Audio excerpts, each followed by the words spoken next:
Doctor Sajid Siddiqui के बारे में क्या कहूँ, वो मेरे बाजू में खड़े हो गए हैं, अब वो खुद ही अपनी बात कह दें तो ज़्यादा बेहतर होगा।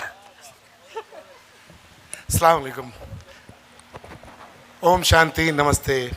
अरे मुझे कहने के लिए कहा गया, अगर मुझे लिखना आता तो मैं अनुवाद क्यों करता, कोई नावल लिखता, कोई अफसाना लिखता। और बोलना आता तो इतने बोलने वालों को क्यों बुलाता। मेरा काम पूरा हो गया है, ना लिखना आता था ना बोलना आता था, अल्लाह ने मेरी ख्वाहिश पूरी कर दी। और गीता है तो सब गीता सुना दी लोगों ने।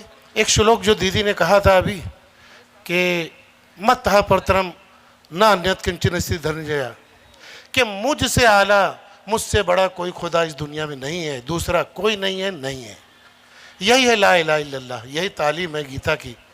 और आगे कहा गया कि मई सर्व इदम प्रोतम सूत्रे मणि गढ़ा हुआ, जितने इंसान हैं, जितनी मखलूक़ात हैं, सब मुझ एक धागे में, जैसे तस्बीह के दाने होते हैं मणि के, उस तरफ पिरे हुए हैं। आज मालेगांव ने साबित कर दिया, उस एक परमात्मा, एक अल्लाह के धागे में आप सब पिरो कर आ गए। शुक्रिया, बहुत बहुत शुक्रिया।